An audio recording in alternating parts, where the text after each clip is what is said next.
Power Metallic is probably best known for its NISK project. It's a polymetallic discovery in Nemaska, Quebec, and we've had some amazing success there over the last couple of years.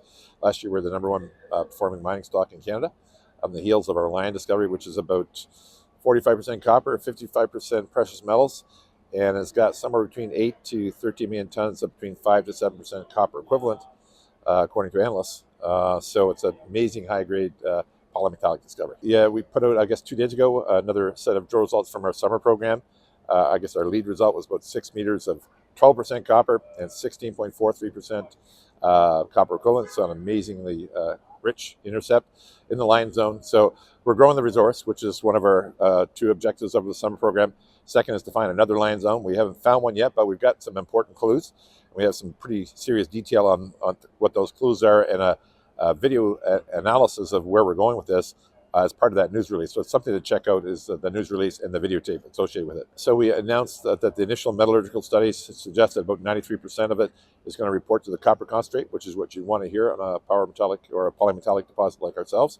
The full metallurgical study is going to be done by SGS, and that'll report back in January. And right now we're running about 80% copper equivalent as a recovery, so we'd expect to get that or something better, and that'll be, sort of in stone, sort of at that point. So that's why you do it. You do it to de-risk it, so investors don't have to worry about, hey, what is going to be recoverable. We're going to show you. So in terms of catalysts, basically, generally mining companies run with the resource in the ground. As the value of the resource in the ground goes up, the stock goes up. If all things else being equal, if there's a market meltdown, there's not much anybody can do. But over the fullness of time, it's about the resource growth in the ground.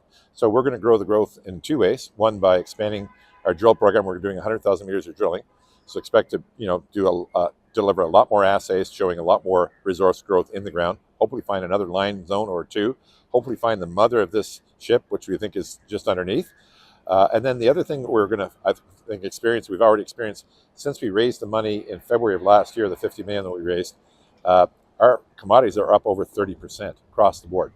So hasn't been reflected in the stock price yet, but over the fullness of time, we think these rising commodity prices, in addition to the rising amount of resource and metal in the ground, is definitely going to support a much higher stock price. Yeah, I think that's a very good move by the government to do that. I mean, mining is one of the things they can't move to China. So it's something Canada's got a natural competitive advantage on. It's been long overlooked. It's time we got some proper investment from the country in the infrastructure and the economics of mining. And so, yeah, well done, and let's get going.